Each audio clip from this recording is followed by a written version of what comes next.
आइए साथी, तो आज के इस वीडियो में हम लोग भारत रत्न 2024 देखने वाले हैं। तो आप सब देख रहे हैं वीडियो में पूरा साफ साफ दिख रहे हैं भारत रत्न 2024। तो 2024 में जो मिला भारत रत्न किन किन व्यक्तियों को मिला, ठीक है, तो उस पर हम पूरा डिस्कस करेंगे। तो चलिए वीडियो को स्टार्ट करते हैं। और वीडियो में आगे बढ़ने से पहले दोस्तों, आप लोग चैनल पर नए हैं तो लाइक सब्सक्राइब और वीडियो को शेयर कर दीजिए, ठीक है। तो चलिए बढ़ते हैं आगे।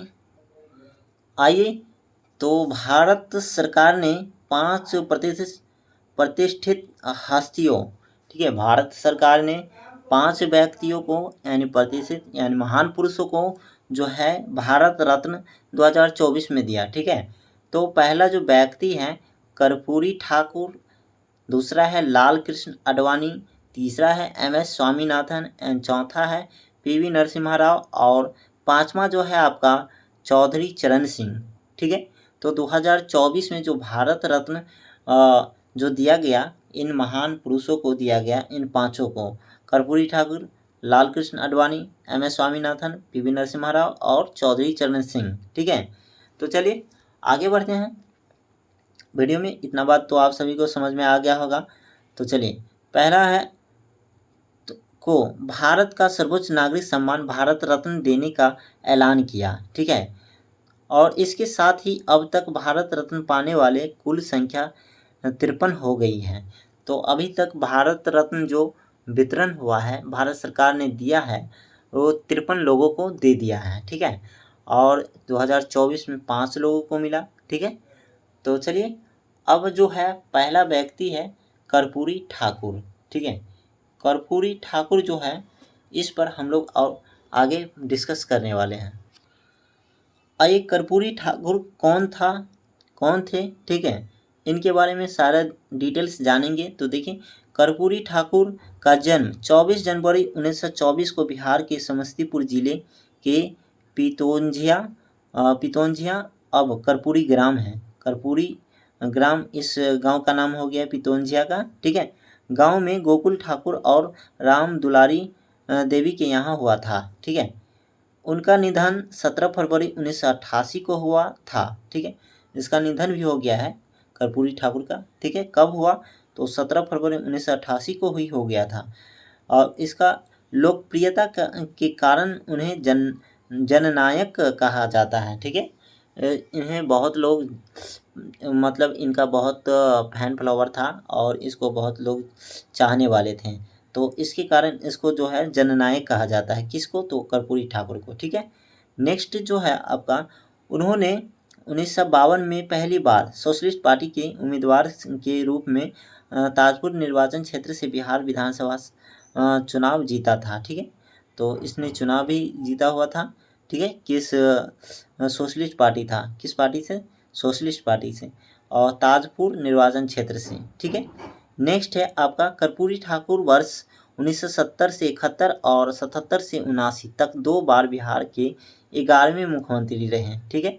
बिहार के 11वें मुख्यमंत्री रहे कर्पूरी ठाकुर, और 1990 से 70 से 71 और 77 से आपका 79 तक, ठीक है। अब आगे है, वर्ष 1967 से 68 तक बिहार के उप मुख्यमंत्री रहे। तो इन्होंने जो है कर्पूरी ठाकुर जी उप मुख्यमंत्री भी रहे हैं, ठीक है। आगे हम लोग अब बढ़ेंगे। वे बिहार के पहले गैर कांग्रेसी मुख्यमंत्री थे, ठीक है। वे बिहार के पहले गैर कांग्रेसी मुख्यमंत्री थे। आगे बढ़ते हैं। आगे जो है आपका, यहाँ तक हम लोग कर लिए थे। आगे उन्होंने भारत में पहली बार अन्य पिछड़ा वर्ग OBC को आरक्षण दिया, ठीक है। OBC को आरक्षण पहली बार दिलाया कौन? कर्पूरी ठाकुर जी, ठीक है। नेक्स्ट है आपका पॉइंट, उन्होंने 1977 में मुख्यमंत्री बनने के बाद मुंगेरी लाल आयोग की सिफारिशों को लागू किया था। मुंगेरी लाल आयोग की सिफारिशों को लागू किया था, जिस कारण पिछड़ों को नौकरी में आरक्षण मिला, ठीक ठीक है, जिस कारण से पिछड़े वर्गों में नौकरी करने में जो है आरक्षण मिला। वर्ष 1978 में उन्होंने एक अभूतपूर्व आरक्षण मॉडल प्रस्तुत किया, जिसमें ओबीसी आर्थिक रूप से पिछड़े वर्गों में ईबीसी जो है महिलाओं महिलाओं ईबीसी आर्थिक रूप से पिछड़े वर्गों में ईबीसी को रखा, ठीक है, और ओबीसी को भी। महिलाओं और उच्च जातियों के बीच जो है महिला और उच्च जातियों के बीच जो है पिछड़े वर्गों के लिए यहाँ पर विशिष्ट कोटे के साथ 26% आरक्षण आवंटित किया गया था, ठीक है। तो 26% जो आरक्षण दिया गया ईबीसी को और ओबीसी को, ये किसके तरफ से दिया गया था? कर्पूरी ठाकुर जी की तरफ से, ठीक है। नेक्स्ट है आपका ये काम किया था।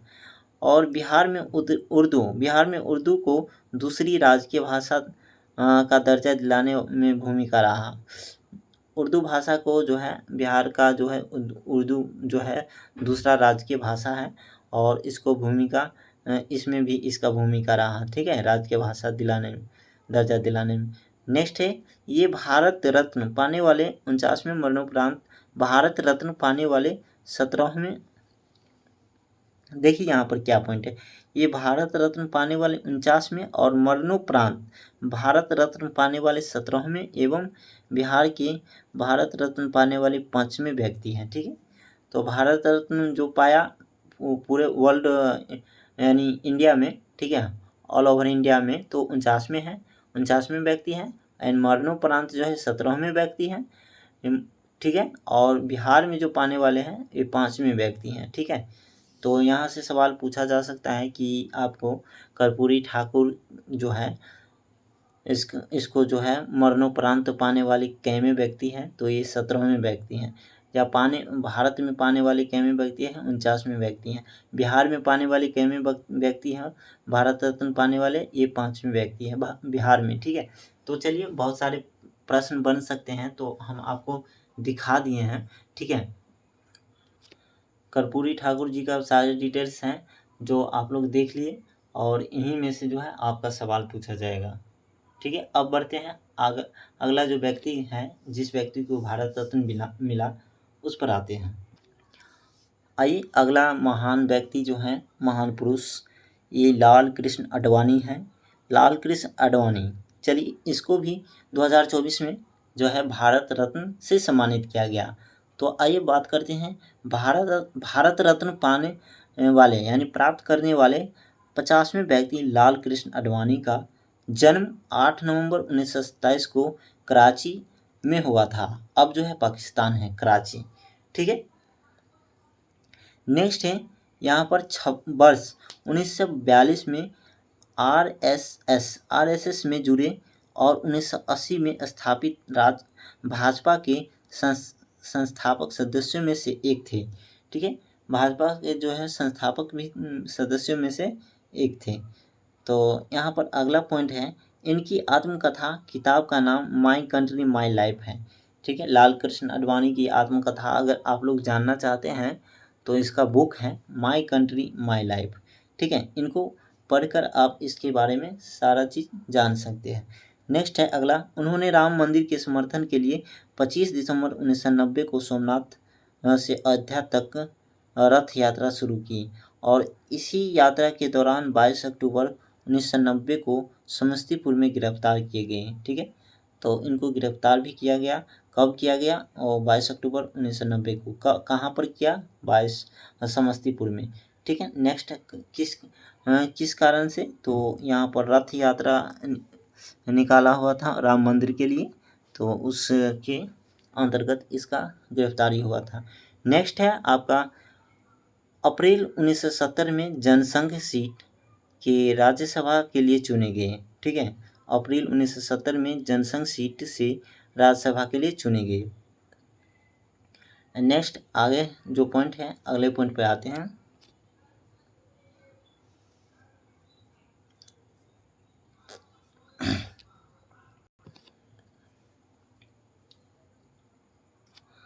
आइए यहाँ पर हम लोग देखने वाले हैं 2002 से 2004 तक जो है भारत के 7वें उप प्रधानमंत्री के रूप में कार्य किए।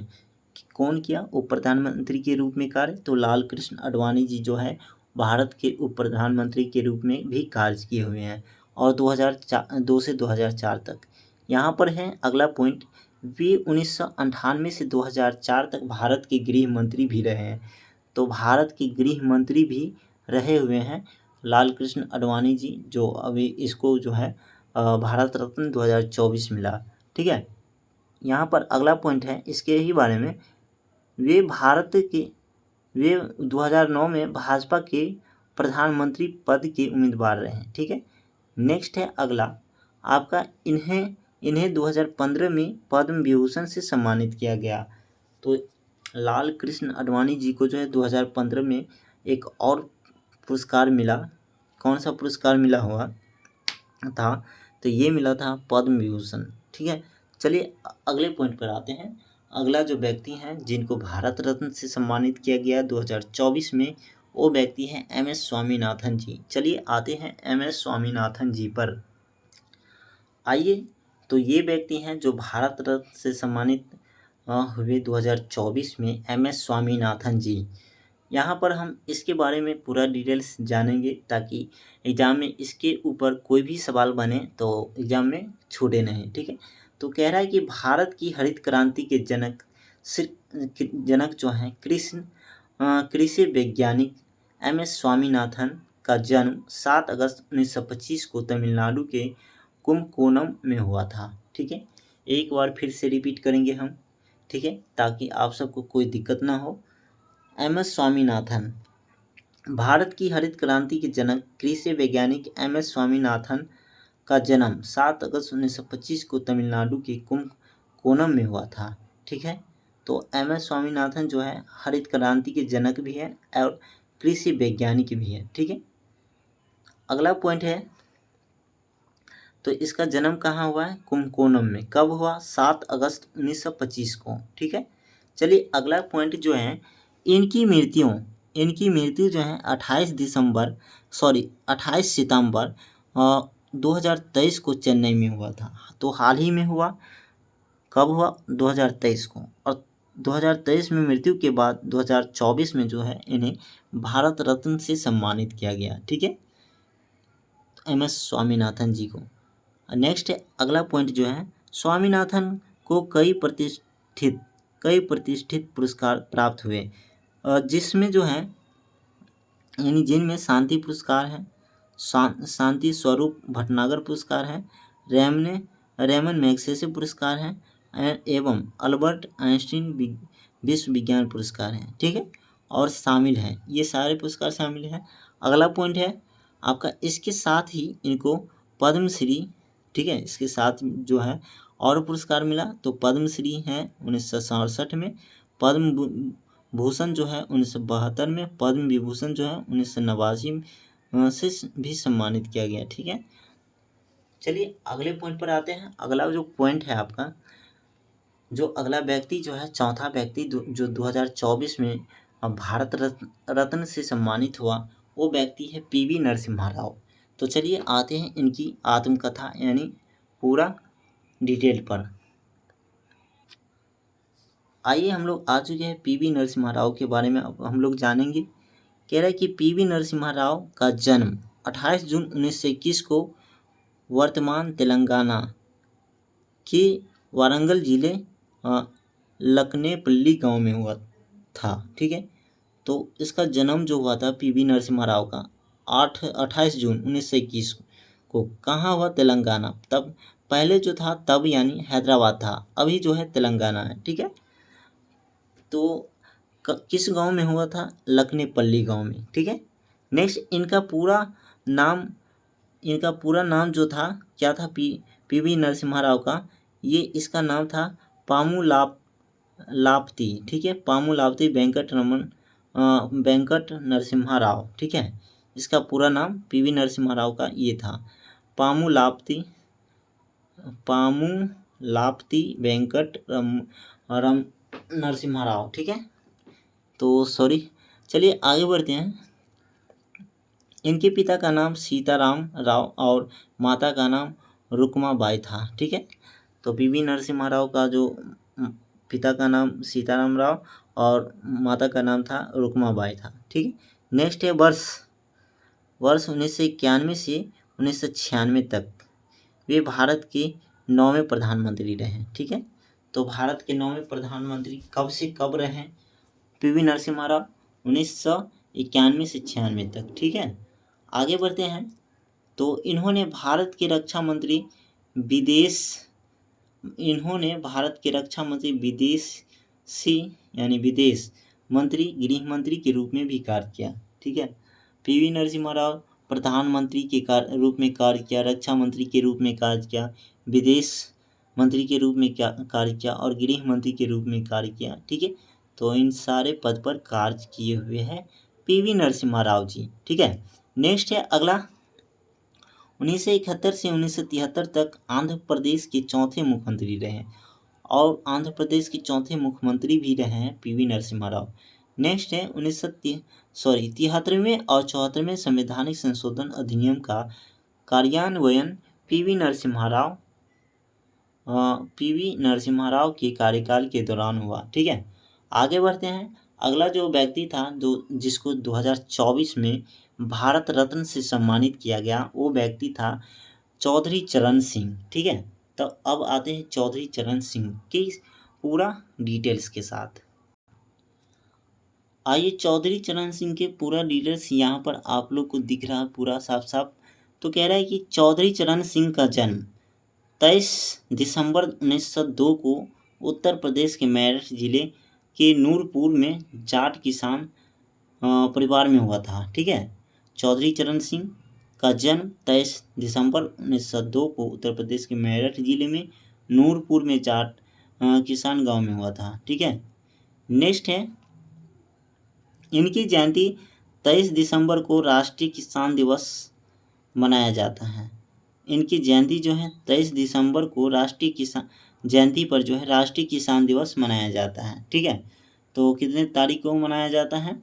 23 दिसंबर को। ठीक है, तो आने वाला है 23 दिसंबर, उस 23 दिसंबर को इनकी जयंती पर राष्ट्रीय किसान दिवस मनाया जाएगा।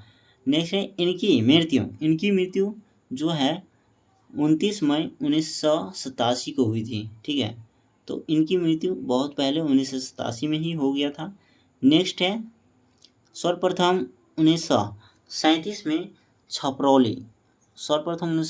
में छपरौली से उत्तर प्रदेश विधानसभा के लिए चुने गए। और अगला पॉइंट जो है यहाँ पर 1979 से 1980 तक भारत के 5वें प्रधानमंत्री, हालांकि इस दौरान वे कभी भी संसद नहीं गए। ठीक है, ये 1979 से 1980 तक भारत के 5वें प्रधानमंत्री के रूप में वे कार्य किए और वे कभी भी संसद नहीं गए। ठीक है, तो कभी भी संसद नहीं जाने वाले प्रधानमंत्री थे चौधरी चरण सिंह और ये 5वें प्रधानमंत्री थे। ठीक है, नेक्स्ट है वे 1967 से 68 तक दोबारा और 1970 में उत्तर प्रदेश के मुख्यमंत्री रहे। ठीक है, नेक्स्ट है अगला पॉइंट, इनके समाधि स्थल को जो है किसान घाट के रूप में भी जाना जाता है। ठीक है, तो दोस्तों पांचों व्यक्तियों के बारे में हम लोग पूरा देख लिए, कहाँ जन्म हुआ, किस गांव में जन्म हुआ, कब जन्म हुआ। ठीक है, और कौन कौन से सवाल बन सकते हैं अब हम लोग जानेंगे। भारत रत्न का कुछ पॉइंट है जो बस 2-4 पॉइंट है, उसी पॉइंट को हम लोग देखने वाले हैं। ठीक है, तो चलिए आते हैं उस पॉइंट पे। आइए हम लोग आगे हैं।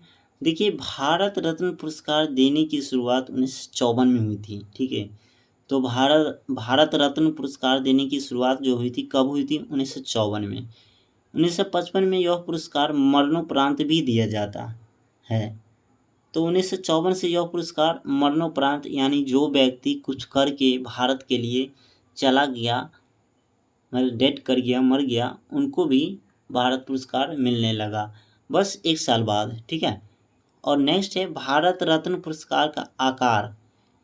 इस पुरस्कार जो आकार है कैसा है? तो पीपल के पत्ते की तरह होता है। ठीक है, पीपल के पत्ते आप लोग देखे होंगे, उन पत्ते की तरह जो है भारत रत्न पुरस्कार का आकार है। ठीक है, खेल जगत में भारत रत्न पाने वाले जो है पहले व्यक्ति सचिन तेंदुलकर हैं। तो भारत रत्न पाने वाले जो पहले व्यक्ति जो हैं खेल जगत में किन्हें मिला, तो सचिन तेंदुलकर को, ठीक है, जो क्रिकेट के खिलाड़ी हैं। नेक्स्ट है भारत रत्न पाने वाले पहले वैज्ञानिक सीवी रमन हैं। तो भारत रत्न जो मिला किन वैज्ञानिक को पहले मिला, सबसे पहले तो सीवी रमन को, ठीक है। नेक्स्ट है मरणोपरांत भारत रत्न लाल बहादुर शास्त्री को दिया गया था। तो मरणोपरांत यानी सबसे पहले जो डेड कर गया, मर गया, किन व्यक्ति को, किसको जो है भारत रत्न मिला, तो लाल बहादुर शास्त्री को, ठीक है, पहला पुरस्कार मिला था। नेक्स्ट है भारत रत्न पुरस्कार जो है सफ़ेद रंग के फीते में पहनाया जाता है। तो भारत रत्न का पुरस्कार जो होता है उसके लिए जो फीता जो होता है सफ़ेद रंग के होते हैं, ठीक है। तो उस फीता में जो है बांध कर पहनाया जाता है। तो थैंक यू दोस्तों, वीडियो कैसा लगा? वीडियो अच्छा लगा है तो लाइक शेयर ज़रूर कीजिए, और चैनल पर नए हैं तो सब्सक्राइब करिए, और पुराने हैं तो बने रहिए, ठीक है। आपको वीडियो जो भी बनेगा आपके लिए तो सबसे पहले आप तक पहुंचेगा, ठीक है। तो नए दोस्तों के साथ शेयर कर दीजिए, शेयर कीजिए। शेयर करते हैं तो हम ज़्यादा मोटिवेट होते हैं और व्यू मिलते हैं, तो ठीक है। तो चलते हैं, थैंक यू, धन्यवाद।